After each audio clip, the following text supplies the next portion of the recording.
Well, I just started this course in October of 21, and I was always seeking something.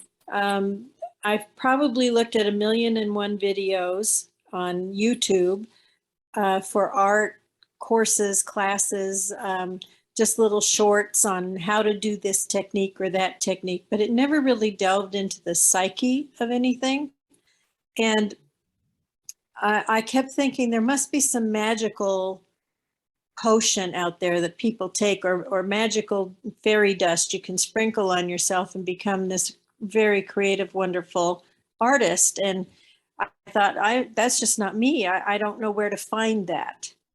And I happened to be looking at some books online, and your art book popped out at me, The Artist's Journey. And I'd read other artist books, but yours I was so touched by the things that you said in there. And I'm like Maggie, I tend to get emotional about it. But I've been looking for something, and I've always been drawn to abstract. Now, I used to do realism. I used to do animals. In fact, I have a picture up here of, I don't know if you can see that or not. That's a dog I used to own, and I made that out of a pastel of him. And so people sort of pigeonholed me into that, and I ended up doing portraits and dog and cats and all that sort of thing. And I never got anything out of it emotionally. And I was always drawn to abstract, and I thought, how do I get rid of this perfectionism stuff that keeps creeping into my head, that I have to do something perfect for everybody else? And your course opened up a whole new thing for me. It's like, make your ugly art. Your ugly art is what you start seeing little bits of yourself. And then it comes together. Now, I haven't been able to do all the lessons yet, all the bundles, because I had to deal with COVID, and then I got long COVID. And so that set me back a bit. But I've been on your calls, and I've been inspired, and I've wanted to get in my studio. I just didn't have the stamina to do it. But now I'm in there, and it's just been quite an eye-opening experience. I mean, you just let go, and I find my little voices, my little critical voice sitting here, and I said, go away, leave me alone. And Nancy says, this is okay. I can do this, and I don't need to listen to you. And I have this little conversation with myself, and, back and forth, but it's been great. And I just look so forward to getting into more and more of it. And the artists on here, I relate so much to Maggie. I never would show my work to anybody. It's like, oh, no. And I still sit in my little studio. And even when my husband walks in, I kind of go, well, see what his reaction is. What do you think? And he's very straight-faced about it. He just goes, oh, you're working on something new. That's great. And he walks away. He doesn't critique me. And I think, the critical part of that is what always bothered me too, is that people want to critique you. And that's not you, you have to bring out the you. And if I'm listening to other people and they're saying, well, I would like this, or I think I'd like that instead of that, that's not who you are, that's who they are. And it's okay to be who I want to be. And I'm slowly learning that. And eventually we have a little artist community in here. In fact, an artist lives next door to me, and she's the president of our art club. And I'm going to get brave one of these days, and I'm going to get involved with that group. I just don't want to start with the critiquing stuff again and getting involved with people who want to critique you. And I find that happens a lot. And in this group, I see the support. I don't see the, what if you try this? Or what do you, now, if you ask for it, they'll help you a little bit. But, you know, it's basically do what you like. Please yourself, you know?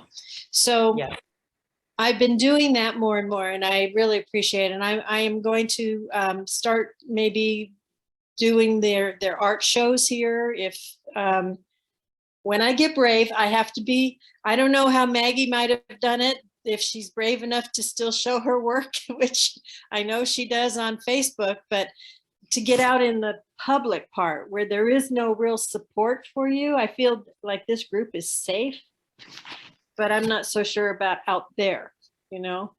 So I got to get brave with that. But I think I'm going to be well on my way to that. And anybody who's going to think about doing an art course, this is by far better than anything I've ever looked at before or tried before. And I have tried other art courses. And Nancy, you're just amazing. You and Bruce are so hilarious together. He's so dry with his sense of humor. And it just, you guys are just great. And I just feel like you really care. So thank you. Thank you, Linda. Okay, wow. That's wow. I'm so happy for you. And you'll have to have conversations with Maggie about that, about taking it out there. And you know what we're really about is you expressing what's important to you and what's meaningful to you, and standing in your own 2 feet, and really activating a sense of allowing and experimentation, and going there into that ugly art where the innovation lives. And yeah, you're right about there's critique out there. There's always plenty of people who are willing and want to critique you. But the bottom line is it's not their art, it's your art.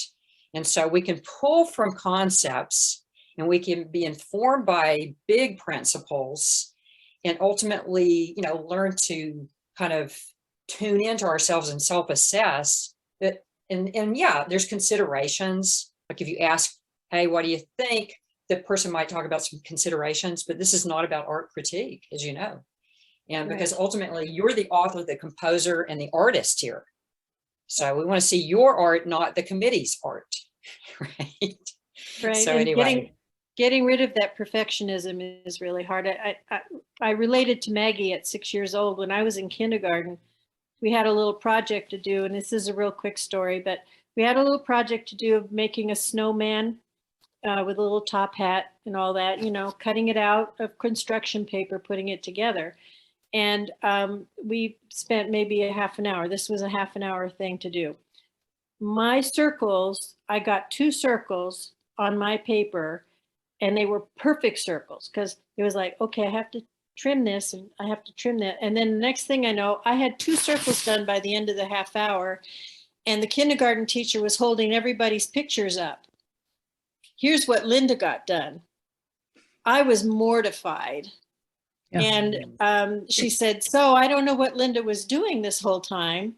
And it was so embarrassing. And I think that led to my Maggie Messy thing, you know, just don't do it. Or if you're going to do it, it better be perfect and make it complete, but do it, you know, in your own time, personally and private.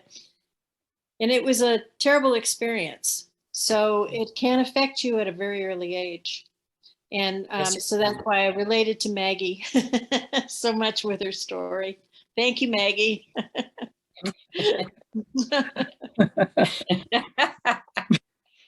That's great.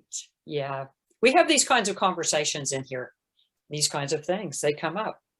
Perfectionism, external critique, all these things that we grapple with as artists. And it's a huge thing to be an artist. It's so meaningful, as you know. It's one of the most amazing things in life.